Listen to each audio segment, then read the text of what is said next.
Du meeting quand même du Front Citoyen Togo Debout, le professeur David Dossé appelle tous les Togolais à aller se faire recenser. Alors voilà, et moi, pour aller au local. Si vous permettez, nous allons inviter peut-être le technicien à ce qu'on écoute professeur Philippe, professeur David Dossé. Voilà. Les élections législatives du 1 décembre 2018. Il était important, après cette phase de latence qui nous a permis de réfléchir aux nouvelles orientations de la lutte, il était important pour le Front Citoyen Togo Debout d'inviter la citoyenneté togolaise. Je veux parler des autres organisations de la société civile, je veux parler des partis politiques, je veux parler des citoyens, je veux parler de tous les Togolais. D'inviter donc tous les Togolais aujourd'hui à une rencontre citoyenne dont l'objectif est justement de réfléchir ensemble, donner la parole au peuple, donner la parole aux citoyens pour que les citoyens puissent dire ce qu'ils pensent de l'état de la nation, que les citoyens puissent dire quelles sont les orientations qu'ils estiment être nécessaires pour la réussite de la lutte, que nous puissions dire aussi ce que nous entendons par le changement. Pourquoi est-ce que nous passons notre temps à dire qu'il faut le changement de gouvernance, qu'il faut le changement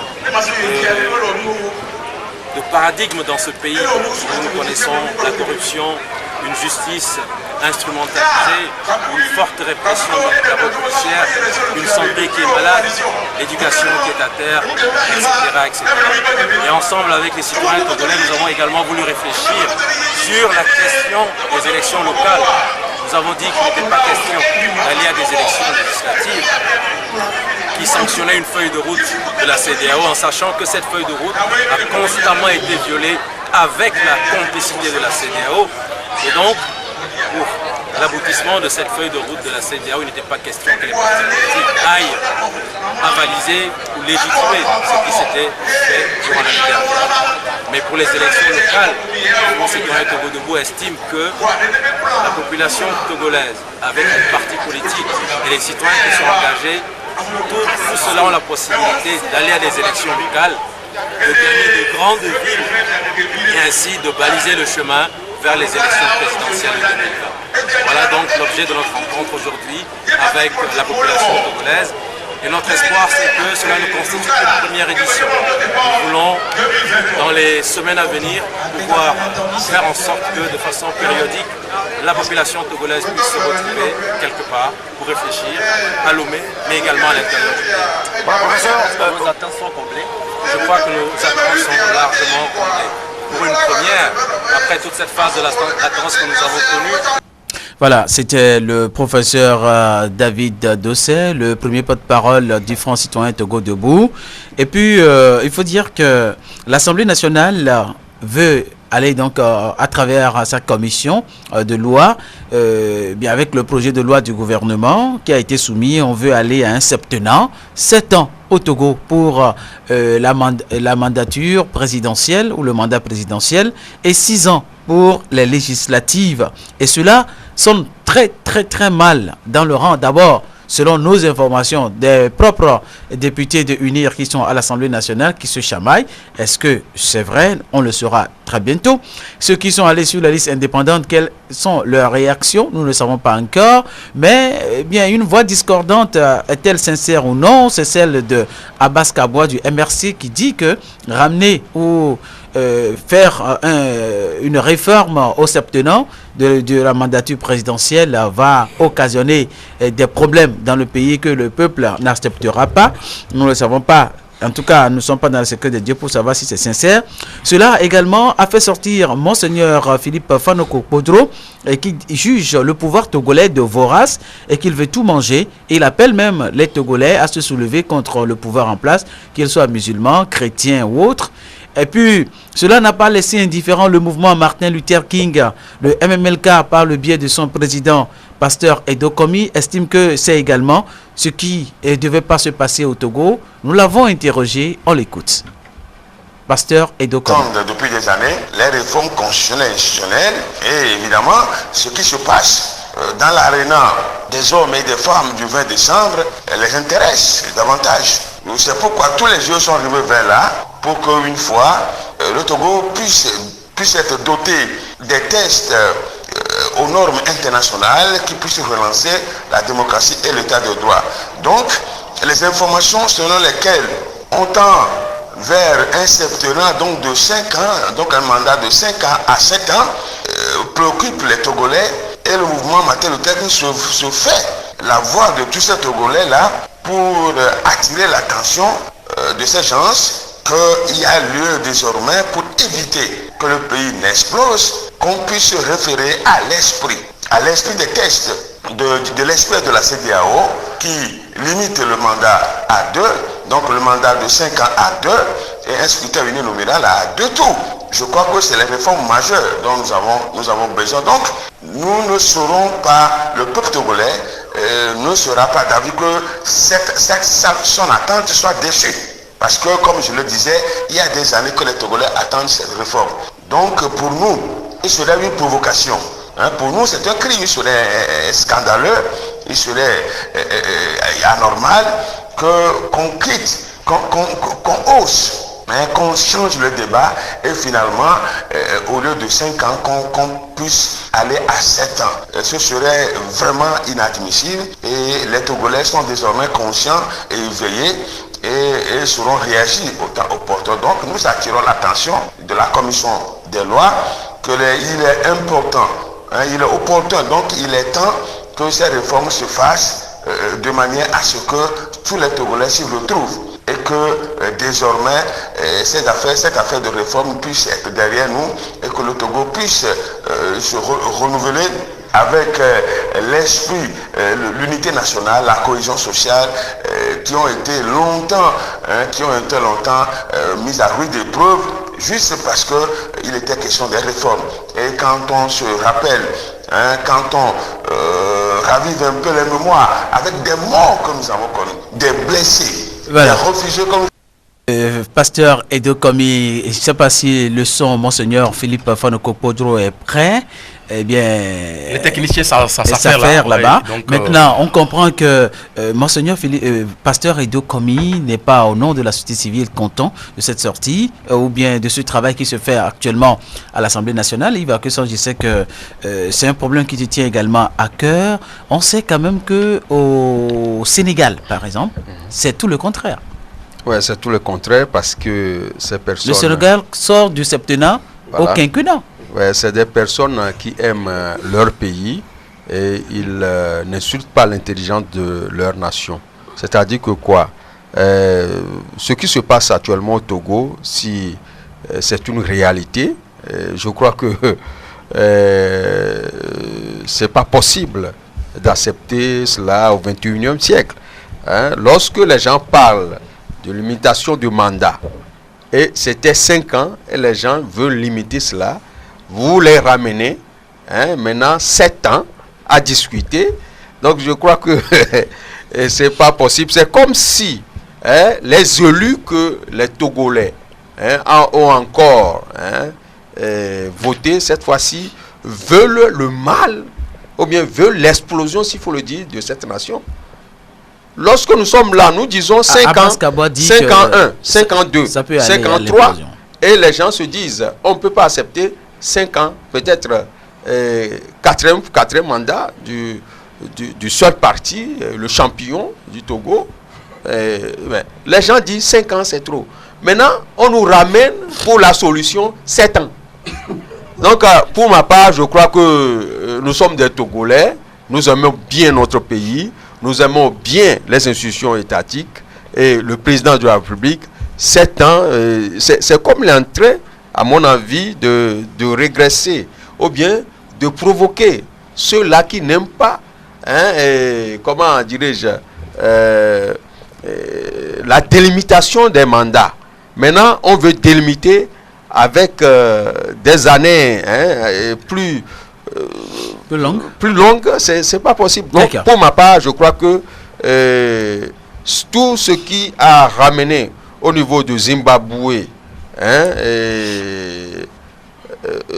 au niveau de Zimbabwe, Robert Mugabe, tout ce qui a amené ces problèmes, c'est ça. Au niveau de Burkina Faso, au niveau de Burkina Faso, voilà. Qu'est-ce qui s'est passé? C'est 7 ans Il a dit 7 ans. Renouvelable une seule fois. Une seule fois. Mais après, il a fini une seule fois et il a fini un mandat. Le second mandat, une seule fois, il a fini. Il veut continuer. Il veut continuer 5 fois renouvelable. La gourmandise. Voilà. Donc tout cela ramène dans chaque pays la révolution. Et lorsque le jeu devient sans issue, les gens vont chercher ailleurs. C'est ça ce que moi je dis toujours. Je veux que mon pays soit en paix. Et qu'on ait un ancien président, comme tu aimes le dire. Voilà. Merci. Alors, Félix Anou de Savy, est-ce que ce travail qui se fait aujourd'hui à la commission de loi, oui, si ce travail parvenait aux plénières, la plénière peut refuser et dire nous votons contre 7 ans et que nous voudrions 5 ans à écouter l'ébullition déjà dans le peuple. Et moi, je crois que... Est-ce que cette Assemblée nationale peut le faire, peut oser? Oui, mais notre Assemblée nationale, elle est monocolore. Et elle est unicolore. Elle est unicolore. Non, monocolore. Elle est unicolore. Oui, elle est à la couleur bleu-blanc. Et c'est ça. Et cette Assemblée, en principe, a le droit de voter et tout ce qu'elle veut. Parce qu'il n'y a pas une contrainte d'opposition qui va réduire le pourcentage de vote. À t'écouter, il est clair que la coalition ou l'opposition qui avait siégé dans la 5e législature, c'était une vraie opposition, c'était de vrais députés. Parce que le gouvernement taxait ses opposants-là, de ceux-là qui bloquaient tout le fonctionnement de l'Assemblée nationale. Mais on voit clair aujourd'hui les velléités du pouvoir là où il voulait aller. Non, mais quand nous voyons ce qui se passe au Bénin, et Talon veut faire voter des députés qui sont soumis à sa cause, c'est pour que les lois et les réformes qui voudraient puissent passer. Et c'est ça l'idée. Et l'idée de dire augmenter maintenant la mandature de 5 ans à 7 ans. On va se dire, quel est... Et les députés de 5 ans à 6 ans. Oui, c'est-à-dire... En touchant du doigt les députés, c'est pour leur faire plaisir pour qu'ils votent cette loi? Moi, je me dis maintenant, est-ce que il y a un élément politique qui les pousse à agir ainsi? C'est la France qui a commencé. C'est la France sous le président Chirac qui avait 7 ans. Et c'est à partir de Chirac qu'ils ont réduit le septennat au quinquennat de 7 à 5 ans. C'était Mitterrand. Non. Mitterrand n'avait pas fait ça. Non. C'est-à-dire... Mitterrand finissait quand Chirac était arrivé. Donc, c'est Chirac qui a limité. Bien. Et le Sénégal, il y avait aussi en Afrique, je crois le Cameroun, qui avait adopté les 7 ans. Le Sénégal a dit non. Bon, il n'y a pas un élément important pour que tu puisses aller à 7 ans. Et ils ont réduit. Maintenant, chez nous, là, est-ce qu'il y a un élément politique qui fait que on devrait augmenter le mandat si le mandat est trop long? Le PND. Le PND, pour son développement. Mais vous savez, PND, personne... 2022, non? Personne... Si c'était le PND, on allait réduire le mandat à 1 an et demi. Personne ne peut finir une œuvre dans sa vie. L'État est une continuation. Quand tu arrives à un moment donné, tu sais la place à l'autre qui continue. D'accord, merci. Alors, le monseigneur Philippe Fanoko Kodro, très respecté dans le milieu religieux au Togo, a fait une sortie et dit que le pouvoir unir est trop vorace. Et à l'instant, pasteur Edo Komi du MMK, de la société civile, qui estime que c'est pour provoquer, et une fois encore, les Togolais. Beaucoup de voix s'élèvent déjà, même le MRC d'Aboskaba, le sulfureux, dit que cela va amener à l'implosion du pays. Maintenant, on nous dit que le son monseigneur Philippe Fanoko Kodro est prêt. On va écouter juste un extrait et on revient dans le débat. Les journalistes, merci d'avoir répondu à mon appel. Et je présente les excuses pour vous avoir fait si longtemps entendre. Longtemps attendre. Il y a eu des préliminaires qui auraient dû être déjà réglés avant cette rencontre. N'ayant pas pu le faire, je viens tout simplement vous présenter la réforme politique que l'Assemblée actuelle est en train de faire, c'est-à-dire un autre tripatouillage de notre constitution de 92, dont providentiellement j'ai été le père.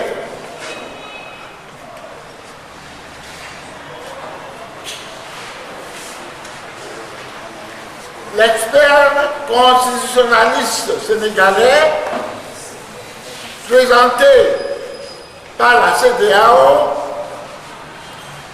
et qui a fait un texte analogue au nôtre dans l'ensemble m'avait donné espoir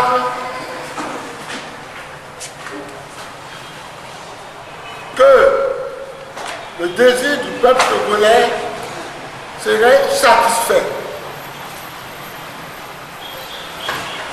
Malheureusement, ce texte du constitutionnaliste sénégalais n'est pas celui qui circule dans les réseaux sociaux comme projet d'élaboration des nouvelles constitutions, des nouvelles institutions réformées auxquelles nous nous attendons.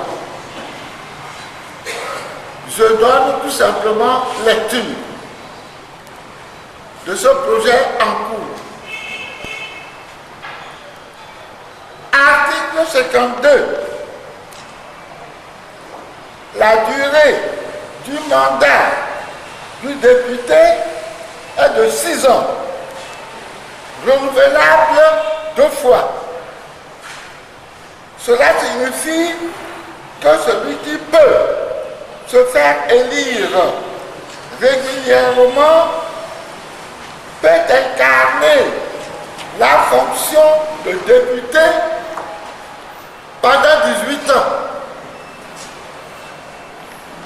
Pour les députés de la présente législature,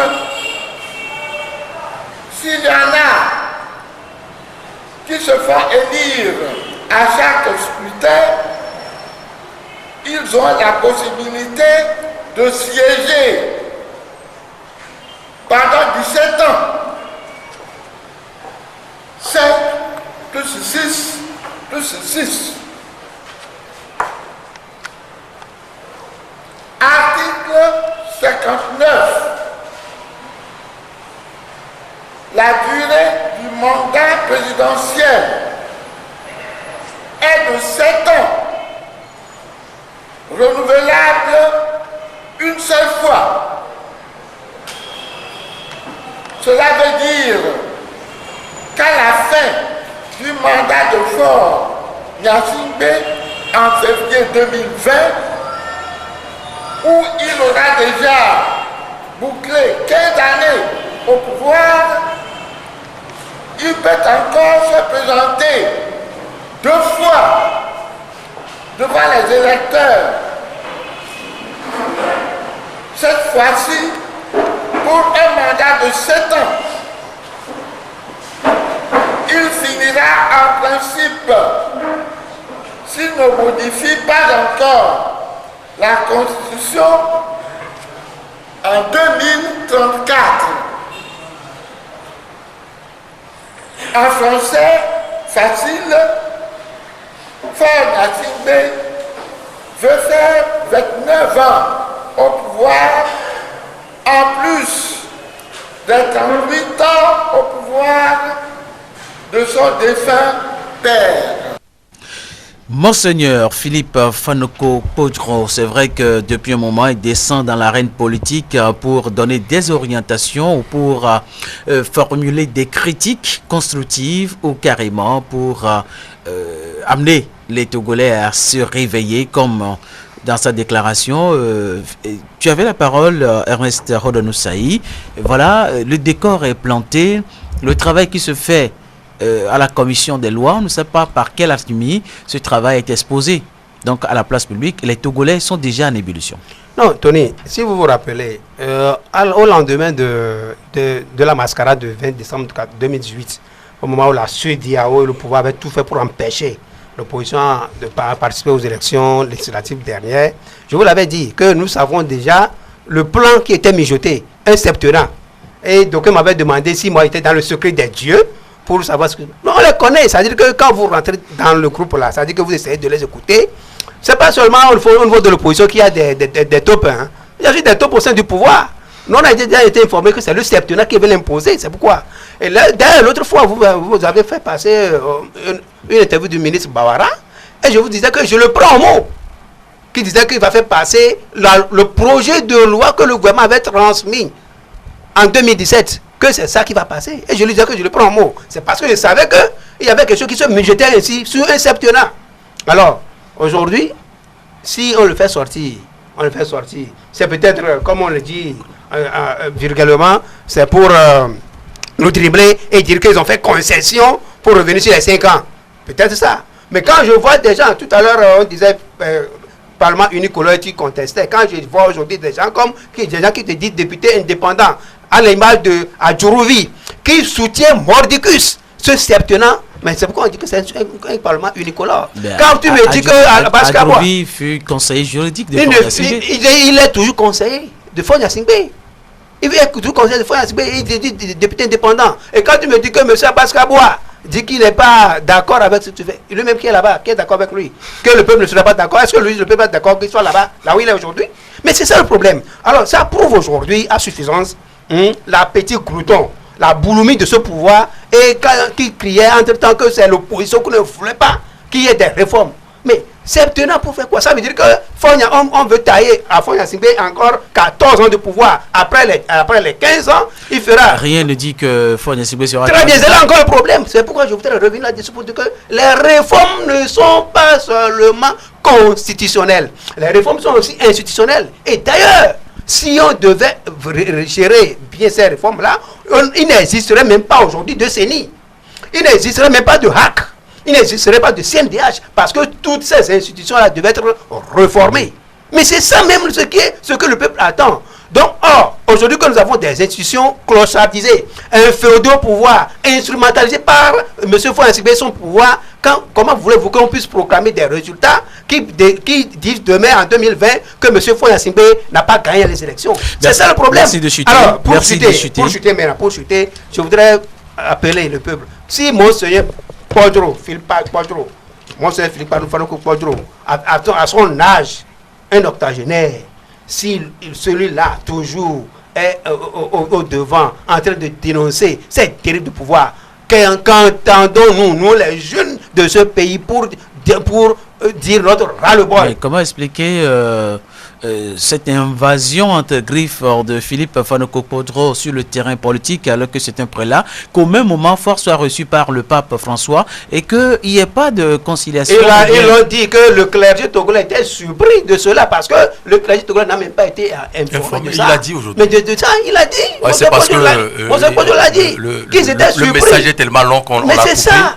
Mais c'est un problème. Comment et nous savons. Donc ça veut dire que la diplomatie togolaise est très active. Nous savons, mais nous savons aussi qu'au sein du clergé, il y a des gens qui ont fait feu de tout bois pour que cela puisse avoir lieu. Mais officiellement, le clergé n'a pas été informé. C'est ça le problème, Tony. Donc pour chuter, c'est pour dire que nous devons, j'ai dit non pas attendre comment l'appelle-t-on? En tout cas, Monseigneur Philippe Fanoko-Podro lance un appel à la population au soulèvement. Chaque peuple a sa tête, le dirigeant qu'il mérite. Alors, Jussi Anani, toi qui as suivi la conférence de presse, toi qui as pris donc ce son-là, et dans quel état d'esprit était Monseigneur Philippe Fanoko-Podro aujourd'hui? Mais il faut quand même relever qu'il était sur ses nerfs. Il n'est pas du tout content. D'entrée, il a présenté les excuses comme vous venez de l'écouter, mais au même moment, en réalité, ça devait être une conférence de presse écuménique. En réalité, tous les religieux devaient prendre part à cette conférence de presse. Et pourquoi ils ne sont pas arrivés finalement? Et ils ont tenu une réunion à l'interne et que par après, il y a eu un certain nombre de manquements. Certains, pas tous n'ont pas répondu. Et ils ont ajouté. Mais il a tenu à raconter... Ça veut dire que, comme l'a dit NSA, il y a des taupes partout. Non, pas forcément des taupes. Parce que on ne saura jamais. Il nous a dit que c'est lui qui a pris l'initiative de rencontrer les religieux. Les catholiques, les protestants, les musulmans, l'église baptiste, que sais-je encore. Et qu'à travers les hommes de Dieu, une position claire doit être affichée et informer la population. Maintenant, les imams étaient là, on a vu les imams aujourd'hui, ils sont venus en grand nombre. À la conférence, oui, à la conférence de Philippe, ils ont tenu une réunion d'abord avant la tenue de la conférence. Oui. Est-ce qu'on dirait même là, je dirais même que c'est un point de presse, c'est parce qu'on a insisté à lui poser la question sur le déplacement du chef de l'État à Vatican. Alors qu'au même moment, lui, il a cherché à rencontrer Frère Nassib ici et jamais on ne l'a pas ouvert les portes. Donc, il a donné des éclaircissements, comme Félix et comme l'appelle Ernest venait de le dire, qu'en réalité, le clergé au Togo n'a pas été informé, mais au-delà de ça, il y a d'autres structures qui certainement sont informées, qui coiffent le Togo et le Bénin. Bon, ça c'est nos débats. Mais l'initiative qu'il a prise consiste à aller au-delà des déclarations, toucher les consciences. Il a dit, après avoir lu tout ça, il a dit beaucoup de choses. Il a même déclaré que lui, il est tellement âgé que tout ce qu'il fait aujourd'hui, ce n'est pas pour lui, mais pour les Togolais, pour nous les jeunes et pour la génération future. Parce que là où le régime actuel est en train de glisser, le débat est tellement dangereux. Donc il revient à tous les Togolais de se lever comme un seul homme. Il a fait appel à la société civile togolaise. Il a même demandé la libération des détenus politiques, et autres. Et il a même appelé les Togolais à aller se faire enregistrer sur les listes électorales, quelle que soit la date que le pouvoir togolais va donner dans les jours à venir. Mais il y a également un autre aspect qui est tellement fondamental, au-delà des analyses. Quand vous prenez par exemple l'article 60, qui fait débat aujourd'hui par rapport à cette proposition de loi. Oui, certainement, c'est un renouvelable une seule fois. Non, l'élection présidentielle sera... Le mode de scrutin sera un scrutin nominal majorité à 2 tours. Oui. Et article 65, la durée de la transition, cette fois-ci, lorsqu'il y a vacance du pouvoir, passe de 60 jours à 100 jours.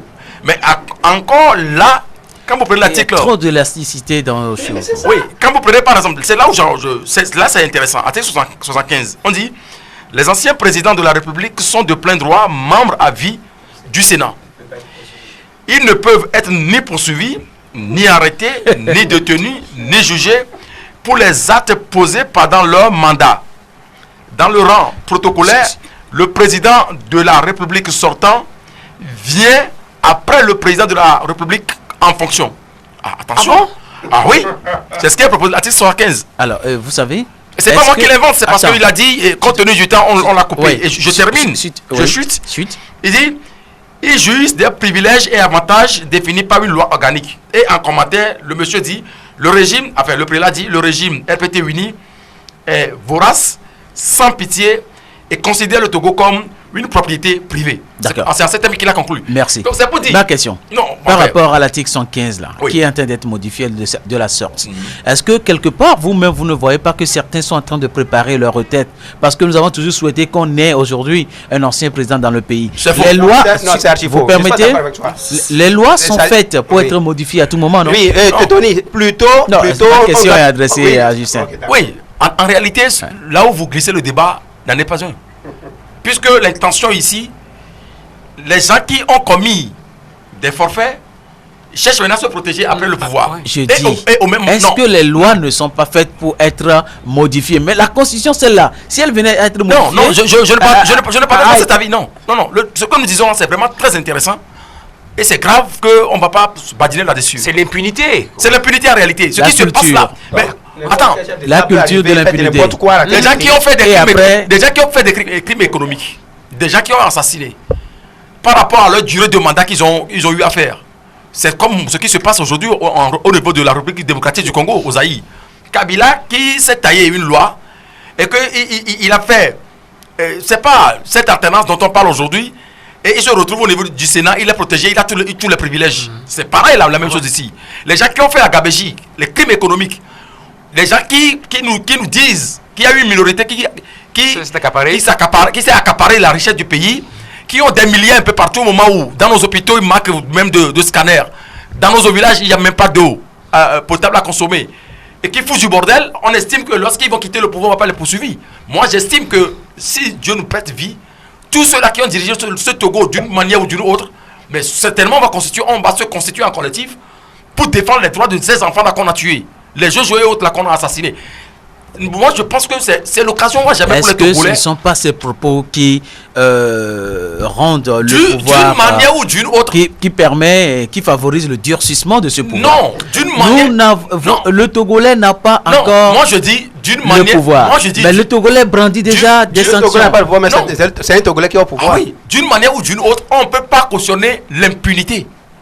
Ça, il faut avoir l'honnêteté de le Merci. Folie de sa vie. Oui. Écoutez NSAI, lire les articles qui sont en train d'être modifiés. Je sais que défenseur des droits de l'homme, tu ne partages pas l'impunité. Mais est-ce que nous ne pouvons pas d'abord comprendre que des gens veulent préparer leur retraite? Oui, et pourquoi est-ce que ceux qui sont au pouvoir ne peuvent pas agir en bien? Pourquoi est-ce que ceux qui sont au pouvoir ne peuvent pas voir que ce pays-là souffre, que les Togolais souffrent? Les Togolais souffrent. La preuve, c'est qu'on a créé le PND, on distribue 15 000 aux familles par trimestre, etc. Ce sont des efforts. Oui, sur quel critère même distribue-t-on les 15 000 aux familles? Quand on dit famille, ça veut dire quoi? Ça, c'est insulter l'intelligence des Togolais. Mais sur quel fond cet argent-là est redistribué? C'est un prêt de la Banque mondiale, on en a parlé mercredi dernier. Oui, maintenant, prêt de la Banque mondiale, qui sont les Togolais-là qui bénéficient et d'autres non? Sur quels critères? Voyez-vous, nous, au niveau des droits de l'homme, que ce soit la ETDH ou de l'Amnesty International, nous disons que nous sommes tous Togolais. Les richesses du Togo doivent servir au développement de nous tous, de toutes les filles, de tous les fils du Togo. Et que celui qui prend la richesse de nous tous pour les dilapider, pour faire ce qu'il veut, et si quelqu'un veut parler, on le tue. Comment dire ça? Et on handicape sa vie à jamais. Et on se dit, je sais que un jour je partirai du pouvoir et je ne serai jamais poursuivi. On va pas. Et ce n'est pas seulement. Je serai au Sénat en vie. Quand l'article là, quand la loi, la lue qui se prépare est en train de se faire, maintenant ce n'est pas seulement celui qui est au pouvoir, c'est ceux qui sont autour de lui aussi qui vont se dire, ah ben dis donc, le chef il est protégé, pourquoi pas moi? Ils vont sortir d'autres articles, d'autres tests, d'autres lois organiques pour maintenant protéger tous ceux qui ont été au pouvoir de telle année à telle année. Les faucons. Et ça fera quoi? Ça fera que nous n'allons jamais nous développer au Togo. D'accord. Le développement est permis parce qu'il y a le PND qui va... Et puis il y a Kako Nouboko, le professeur, qui a créé un mouvement, l'essentiel, qui estime qu'il va critiquer au moment venu quand il faut critiquer, mais il faut applaudir également le PND quand il le faut. Alors, écouter tout ce qui est en train d'être fait aujourd'hui à l'Assemblée nationale, on se demande si véritablement ces députés-là aussi ont un cœur. Hein? Non, mais à mon avis, c'est à dessein que cette élection a été organisée pour des fins que nous voyons actuellement.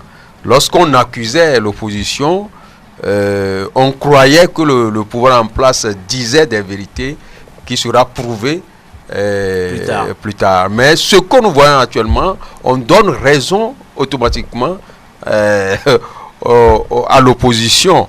Et ce qui est encore grave, les gens croient que c'est des lois qui peuvent bénéficier, qu'eux-mêmes ils vont bénéficier. Mais rien n'est exclu au Togo, nous sommes en politique. Qu'est-ce qui s'est passé au Bénin? Le Bénin est en train de régresser, rien ne prouve que ce sont eux qui seront les bénéficiaires. Peut-être il aura un Togolais qui a choisi de prendre des armes. Je ne crois pas à cela, mais on n'exclut rien en politique. S'il vient, il tue quelqu'un, donc il sera impuni. L'impunité, bon, il va dire c'est votre loi, je l'utilise. Donc c'est ça, il ne faut pas exclure des choses. Moi je vois que nous amusons des fois. Nous qui sommes des Togolais, mais franchement, tout le monde a été à l'école. je crois bien. Même il y a l'école de la vie, il y a l'école des colonisateurs aussi. Mais on nous apprend à l'école de la vie que tout ce que vous faites, mais ça sera contre vous si vous faites cela contre quelqu'un. C'est-à-dire, si la loi est taillée sur mesure pour donner la paix ou bien la quiétude à quelqu'un, donc ça peut retourner contre cette personne parce qu'il aura quelqu'un qui va venir de quelque part. Il dit, mais monsieur, moi je ne crois pas à ce que vous faites comme la démocratie. Il peut prendre des armes. Ce n'est pas exclu au niveau de la Côte d'Ivoire, ça ne peut pas exclure. Mais il peut prendre les armes un jour et venir ici, fusiller tout le monde, même le gouvernement et autres là. Qu'est-ce qu'on va dire à cet homme-là? On va dire que sur la loi, tu ne seras pas puni. Ou bien, il peut venir au Togo ici, dévaliser toutes les banques. On va dire, bon, comme vous avez pris le pouvoir, la loi est là, vous ne serez plus puni. Et tu seras, protégé. On parle d'ancien président. On ne parle pas des djihadistes. Il y a des putschistes. Non, mais il y a des putschistes qui sont devenus des présidents. Oui. Mais si des putschistes au Togo, moi, personne ne peut me conter l'histoire du Togo.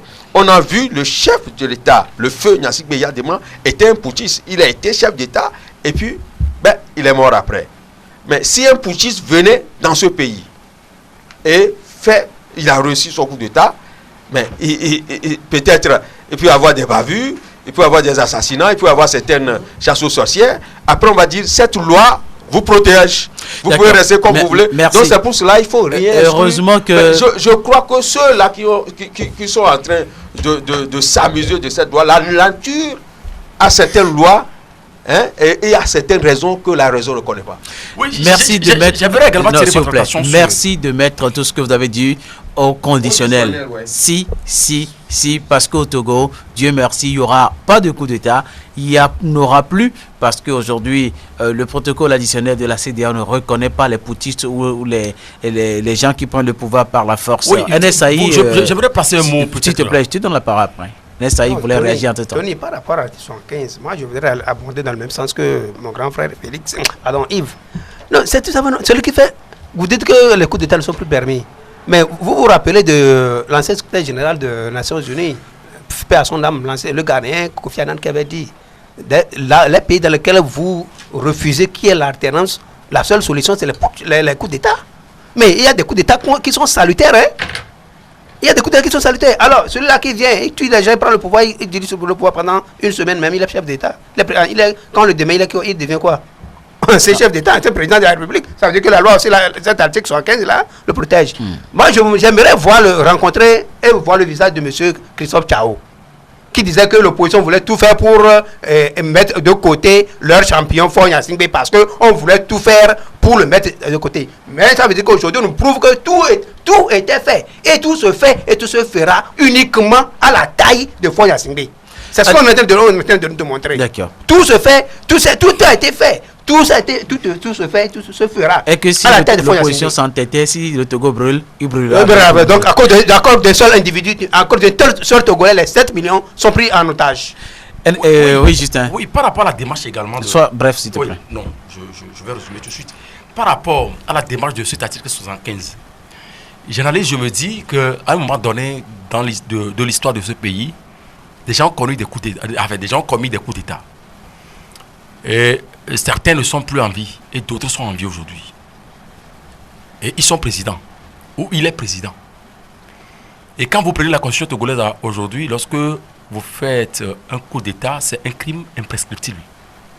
Ce qui veut dire que demain ou après-demain, lorsque vous serez au pouvoir, vous serez poursuivi. Maintenant, les gens veulent se protéger à travers cet article 75 pour dire, au-delà du fait que nous ne voulons pas quitter aujourd'hui, si Dieu nous prête vie, nous allons continuer par gouverner jusqu'à 2034. Il y aura 68 ans en ce moment. En 68 ans. Tout est encore possible. Tout est encore possible.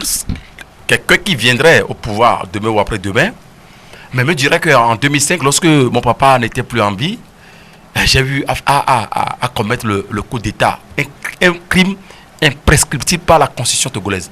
Donc, à partir de ce moment-là, les tribunaux vont me poursuivre. Donc, pour se protéger, on fait passer, on fait glisser cette disposition et pour faire le cinéma qu'on connaît d'habitude lorsque l'Assemblée est monocolore au Togo. Et après, cet article 75 sera voté Et Monseigneur Podro disait aujourd'hui que ce n'est plus une modification. Ce n'est plus un toilettage. Mais ce qui se prépare là, c'est un crime contre le peuple togolais et que à partir de ce moment-là, aucun Togolais ne doit rester bras croisés et observer. Je pense que au-delà des considérations, tout Togolais est concerné par ce qui se passe là, enfin, ce qui est en train de se passer là, et que le débat sera tout autre.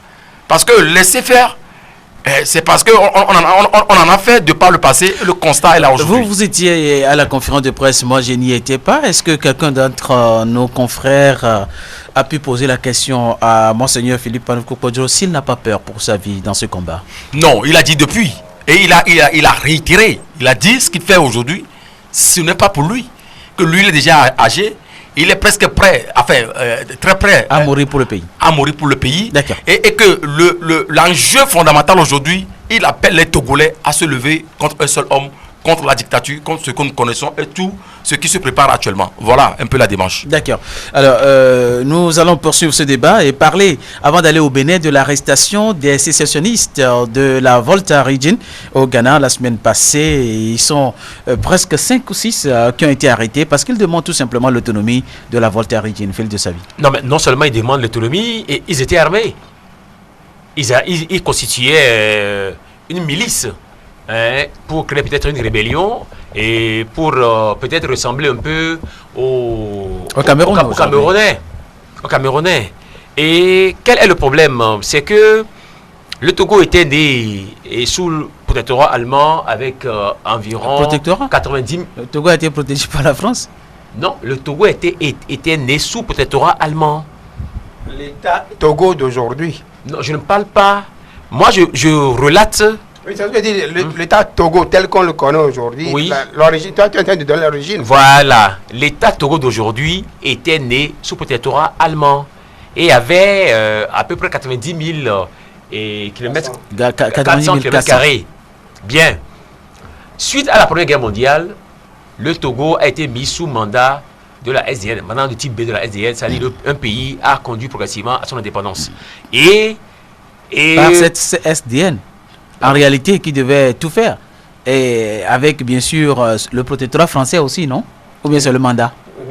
Mandat au protectorat. C'était sous mandat, le Togo était sous mandat après la Première Guerre mondiale. De la SDN. Oui. Donc, c'est un pays a conduit progressivement à son indépendance. C'est-à-dire le type B. Et à type A, et les produits, les pays qui doivent aller directement à l'indépendance, type B a conduit. Ce que je veux comprendre. Voilà, oui. Type B. Mais avec le protectorat de la France, puisque c'était la France qui gérait tout le pays. Non, c'était un mandat. C'était une congestion. Oui, et pourtant, soyons réalistes, ce sont les Français qui ont tout organisé. Oui, non, mais on ne dit pas le contraire. J'explique à ceux qui nous écoutent que le Togo a été mis sous congestion de la France et de l'Angleterre. Si on dit que tu gères pour moi une maison, la maison ne t'appartient pas. Feu Olympio l'avait dit dans les discours de l'indépendance. Oui. Le Togo qui a été passé successivement, il avait dit oui. Condominium, tout ça là. Il a dit. Et lui parlait de condominium. Donc voilà. Maintenant, c'est la partie qui était devenue britannique a en 1956 subi ce qu'on appelle un référendum. L'ONU qui venait au Togo pour les enquêtes, pour la supervision, pour tout cela, l'ONU a dit, et comme cette partie-là n'est pas revenue, n'est pas rattachée au Togo ancien, pour faire le Togo allemand d'avant, et n'est pas non plus rattachée à la Gold Coast, ou bien à la Gold Coast. Maintenant, on va demander à ceux qui sont disons, Togolais britanniques. On demande, oui ou non, voudrez-vous être rattaché à la Gold Coast ou voudrez-vous revenir au Togo de naissance? Donc, quand ils ont voté, 48 voix, 48% ont dit, et nous ne voulons pas, et 52% ont dit oui, on veut. Mais, là où le problème se pose, c'est que la zone de Volta Region, la zone sud, a voté à plus de 75% pour être rattaché au Togo et donc Togo français quoi. C'est-à-dire revenir au Togo allemand d'avant. Voilà. Ce qui a fait que et ceux qui sont dans la Volta Region ont un sentiment d'être liés au Togo et de maintenant. Puis c'est resté ainsi. Maintenant, ceux qui se disent, enfin ceux qui se rebellent, ils ont leur raison peut-être. Mais est-ce que c'est possible? Moi je dis non. Pourquoi? Non, parce que depuis la naissance de l'OIA, il y a ce qu'on a appelé un sacro principe que l'intangibilité des frontières issues de la colonisation. En termes en français facile, c'est que les frontières issues de la colonisation doivent rester telles. Bien. Deux, le Ghana actuel, bénéficie énormément sur le plan économique de cette zone britannique, du Togo britannique. Je donne pour exemple seulement le cacao et le café et le barrage. Le cacao et le café qui sont les produits agricoles et de choix du Ghana sont produits dans cette zone. Cela a même fait du Ghana, entre-temps, la première puissance du café au monde, avant que le Brésil ne ravive. Voilà. Maintenant, deuxième élément pour terminer, c'est que l'énergie qui alimente les industries du Ghana vient de la Kosombo, qui est encore dans cette zone. Un pays au XXIe siècle qui n'a pas d'énergie n'a pas d'industrie. Et je crois qu'il n'y a pas de développement. Le Ghana ne peut pas accepter que cette zone-là... C'est pour étouffer rapidement. Ce n'est pas la première fois. L'an dernier aussi, c'était pareil. 5 personnes avaient été arrêtées, emprisonnées à Kara. Entre-temps, il y a eu des conciliations et puis ils ont été libérés. C'est la deuxième fois. Et il paraît qu'il y a très longtemps également, il y avait eu des soubresauts de ce genre. C'est ce qu'on avait appelé avant la zone évelante. Et au Ghana, il y avait des gens qui voudraient que... avant même l'idée d'indépendance, la première revendication, c'était plutôt... Merci pour ces détails et ces explications. Anesaï Khodonou, le Bénin connaît une accalmie en ce moment. Est-ce que la vague de contestation, Yahi Boni dit, communauté internationale, ne nous oubliez pas au Bénin, ce que Yahi Boni fait n'écoute pas le peuple, ni s'efforce de le montrer également au créneau. On a tiré, on a blessé, on a tué au Bénin, ce qui n'était jamais arrivé depuis 30 ans. Non, permettez-moi d'emprunter, quel que soit ce qu'il a fait de mal, il a fait aussi du bien pour ce pays, d'emprunter un adage à Feunya Singoyadema. Lorsque la case de ton voisin brûle et que tu ne l'aides pas à l'éteindre, sois sûr que les braises vont tomber sur ta case aussi. Et la phrase n'est pas de lui. La phrase est réellement de Franklin Delano Roosevelt. C'est l'ancien président des États-Unis. Mais nous, au Togo, c'est de lui qu'on l'a appris. D'accord. Et vous savez... nul ne peut se réjouir aujourd'hui de ce qui se passe au Bénin. Mais je dis, quelque part à mon fond intérieur, je me suis dit, il n'a qu'à goûter. Parce que si le Togo est dans cette merde aujourd'hui, c'est à cause d'un Béninois. À la personne de Francis Béanzin, le président de la commission paix et sécurité de la CEDEAO. C'est eux qui nous ont mis dans ce bourbier en accompagnant le régime RPT uni, en faisant tout pour empêcher l'opposition à participer aux dernières élections. Et c'est ça, on vient d'en discuter. Mais en ce moment, la société civile béninoise avait marché pour la population togolaise. Oui, en ce moment, le Bénin disait, tout ce qui se passe chez vous au Togo, là, ça ne peut jamais se passer chez nous. Évidemment. C'est pourquoi je disais tout à l'heure qu'on ne va jamais souhaiter le mal à son Mais qu'il goûte un peu. Mais ce que Patrice Talon est en train de faire, c'est parce que Patrice Talon est en train de bénéficier de la jurisprudence posée au Togo par la CEDEAO. L'impunité. Voilà, puisque la CEDEAO a laissé impuni tout ce que le régime de Faure Gnassingbé a fait pour s'éterniser au pouvoir.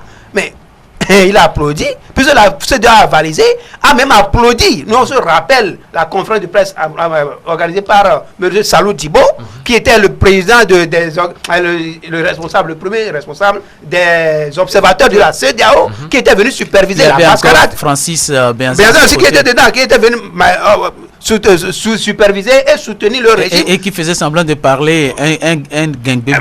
Très bien, très bien. Donc aujourd'hui, si cela se transporte au Bénin, c'est parce que Patrice Talon sait que ça s'est passé au Togo. Personne n'a branché. La CEDEAO n'a rien dit. Au contraire, la CEDEAO l'a validé et l'a soutenu avec la bénédiction de tous ces chefs d'État. Alors, maintenant, comment moi je peux le faire au Bénin et jusqu'alors, vous allez voir que pour l'instant, personne n'a branché. Si ce n'est pas l'ex-président Yahi Boni qui a fait appel à la communauté internationale pour intervenir. Alors, pour citer, je voudrais dire, ce qui se passe au Bénin, personne ne le souhaite. Parce que ça sera deux pays frontaliers en problème. La situation politique est incertaine. Et mieux. Et vous n'êtes pas sans savoir qu'aujourd'hui, quand vous lorgnez vers le Bénin, il faut voir à côté la Côte d'Ivoire et la Guinée. D'accord. Parce qu'ils veulent tous suivre le pas du Togo. Parce que je crois que c'est le cas du Togo est un cas d'école qu'il faut suivre. Donc la jurisprudence posée par la CEDEAO, c'est ça qui se passe aujourd'hui au Bénin. Mais moi je dis, ce que je demande à Patrice Talon, c'est que le Bénin n'est pas le Togo vraiment. Parce qu'au moins au Bénin, il y a 2 anciens chefs d'État. Et parmi ces anciens chefs d'État ont au moins aussi leurs amis dans l'armée. L'armée béninoise n'est pas l'armée togolaise. Parce que l'armée togolaise, elle n'est pas une armée républicaine. Elle ressemble à une milice du pouvoir. Merci. Mais ce n'est pas le cas au Bénin. Merci beaucoup. Alors, toi, tu vas au Bénin souvent et tu nous as ramené d'ailleurs des interviews aussi, des politiciens béninois. Et on a l'impression quand même qu'au Bénin, c'est vrai que le cas est également présent au Togo, mais le Bénin a plus de cadres de l'opposition qui sont trop prostitués. La prostitution politique est un mal incarné au Bénin. On peut être de l'opposition tantôt avec Talon, être de l'opposition tantôt avec Soglo, être de l'opposition tantôt avec celui qui vient au pouvoir à tout moment, quoi. Oui. C'est-à-dire que ce qui fait qu'il y a une instabilité politique dans ce pays. Non, ce que vous dites là, c'est un fait réel. Mais quand vous comparez par rapport à ce qui se passe, la différence est nette. Le problème, c'est que même avec les lieutenants de Yahi Boni ont accouru dans le camp Talon. Oui. Ils sont dans les partis progressistes ou quoi. Ce n'est pas une raison que lorsqu'il s'agit d'une manifestation pacifique, qu'il faut sortir l'armée. Ça, moi, je suis contre. Il y a la police républicaine au Bénin. Il est bien vrai que les anciens... Ça, il a dit, non? Oui. C'est-à-dire qu'il a appris ça de son voisin. Quand il le fait, on ne le dit rien à la CEDEAO. Moi, je refuse le fait qu'il a appris le mal. On ne doit pas apprendre le mal. On ne doit pas apprendre le mal. Ce qui m'intrigue aujourd'hui, c'est le fait que le Bénin a régressé. Parce que le Bénin, c'est le modèle de la démocratie, surtout en Afrique occidentale. Mais si ce pays est propre avec ses caractéristiques, les méthodes, les pratiques des Béninois, des Béninois, sont différentes par rapport à ce que nous observons dans les autres pays, je pense qu'au-delà de toute considération, on doit aller vers l'apaisement. Parce que si dans un premier temps, les anciens chefs d'État ont fait, les présidents Olusegun, Obasanjo, Buhari et autres ont tenté à jouer la médiation, que ça n'a pas marché, jusque là où nous en sommes aujourd'hui, je pense que quelque part, non seulement la classe politique béninoise dans son ensemble a fauté, mais la responsabilité aujourd'hui revient au premier dirigeant de ce pays et qui à un moment donné n'a pas su poser le jalon. Il est bien vrai que c'est une question des réformes. Quand vous analysez, moi je pense que le fond n'est pas mauvais. Peut-être que c'est la forme qui pose problème. Et des partis du genre comme qu'on connaît ici, où pratiquement quand vous prenez une formation politique au Togo, il n'y a que 2 ou 3 personnes qui se réclament, c'est pas militants d'une formation politique qui parlent au nom du peuple. Et des cas comme ça existent. Qui ne remplissent même pas une cabine téléphonique. Des responsables de partis. Et quand vous enquêtez, en réalité, les femmes et les enfants ne font même pas partie de leur formation politique. Prostitution politique au Bénin, c'est véritablement un donc, lorsqu'on veut aller vers les réformes et parler de blocs comme le bloc progressiste, républicain et au-delà, comme ça existe aujourd'hui au niveau du Ghana. On retrouve les mêmes, les Rachid Bassidi et Rachid Badamassidi, les mêmes personnes. Oui, mais il serait souhaitable qu'on se retrouve dans un bloc. Moi, c'est là où je dis que l'idée en soi n'est pas mauvaise. Le fond n'est pas mauvais. Maintenant, c'est la forme.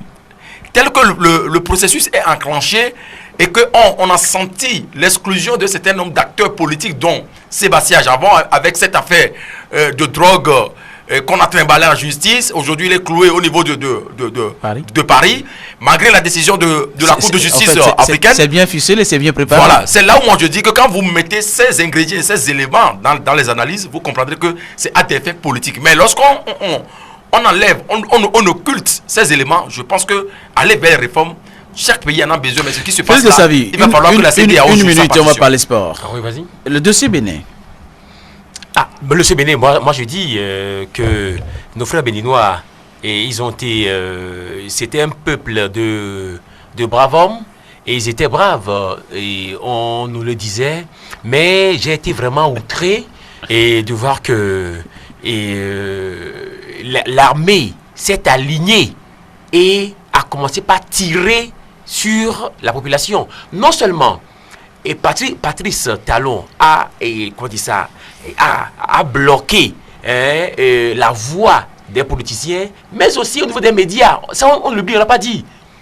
Non, dès qu'il est arrivé également, il a commencé par faire la guerre aux médias. Non, même pas ça. Ce qui s'est passé dans cette période-là, coupure d'internet, tout ça aussi. Non, même pas couper internet. Non, aucun média. Le jour du scrutin. Le jour du scrutin. Oui, là c'est un fait. Mais les télévisions, les pratiques togolaises, les télévisions privées ou officielles n'ont pas placé un seul mot de cette dérive qui se passait dans le pays. Aucune image. Ils ont été menacés par la hack béninoise. C'est ce que je dis, ce sont les pratiques du Togo. C'est une sorte de clochardisation des institutions comme ça se fait au Togo. Oui. Qui est instauré là-bas aussi. Et je me dis, il faudrait que la bravoure... Il n'y a que les réseaux sociaux qui parlent. Tu vas de parler de l'Internet. Mais même, je dis à ce moment-là, et Talon, quel que soit le cas, il s'est sali les mains. Désormais, c'est fini. L'image qu'on avait de lui et l'image qu'on avait du Bénin, quand on dira que c'est Talon, le gars là, qui a tout foutu en l'air. Yves Akeson, dossier Beneteau, si tu vas souvent à Cotonou, tu reviens. Non, mais moi, ça me fait honte, hein, parce que le Bénin, c'était notre terre de refuge. Hein, et aujourd'hui, si ça se passe ainsi... On n'a plus de terre de refuge. Ouais. Oui, mais on va parler. C'est pourquoi je dis on a passé 2 ans là-bas. Yves Akeson. Nous, Boulessou joue dimanche prochain contre la formation de l'Est Goport. Dieu merci, on est déjà maintenu. Dieu merci, on est déjà maintenu. Je dis bravo au président, je dis bravo au staff, à l'entraîneur, aux joueurs, au fan club. On peut sortir de ce maintien par une belle victoire, non? Dimanche ça serait un grand plaisir. La à la bonne heure, si nous gagnons, c'est pour démontrer que nous sommes capables de faire quelque chose si nous sommes ensemble. Coupe UFOA Dame zone B. Eh bien, le Togo a été laminé par la Côte d'Ivoire tout à l'heure, 4-0. Hein. Non, le match se poursuit. Ça se joue. 4-0, le match se poursuit, d'accord. Là, nous tirons pratiquement à la fin. Je crois que le Togo a des résultats qu'il mérite. 92e minute. Voilà, le Togo a des résultats 92e ou 92e 92e minute. Temps additionnel. Voilà, le Togo a des résultats qu'il mérite. Tout cela, il faut la préparation. Ouais. C'est ça. Sans la préparation, on ne peut rien. 92e. Ouais, on ne peut rien sans. Lorsqu'on se prépare, on va à la veille vite du jour au lendemain, enfin à la veille d'une compétition. On se prépare à la guerre comme à la guerre. Je pense que c'est pas une bonne manière pour aller ramener les résultats. Mais vous avez aussi oublié de parler de Barça, ce qui s'est passé. Ah oui, le Barça, la remontada.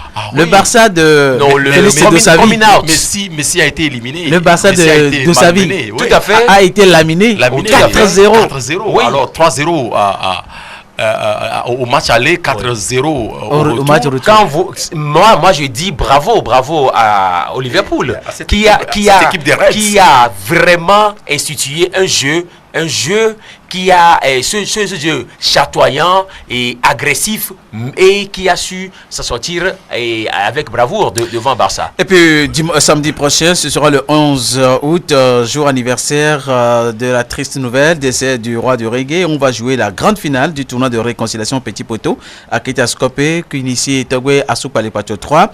New Team d'Ilakondi va jouer la finale contre Espérance d'Arcoligo Kopé. C'est une finale à l'allure internationale.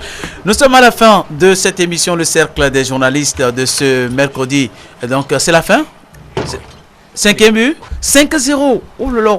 Le Togo a encore pris des paniers comme c'était le cas l'année dernière au Ghana. Oui, il faut oublier ce match. Doit-on dire qu'on y va pour apprendre chaque année? Pour dire aux fans qui supportent les équipes comme Tottenham. Le match est terminé. Et l'émission aussi, n'est-ce pas? Le match c'est dame. Donc il faut quand même dire que on va remercier Yves.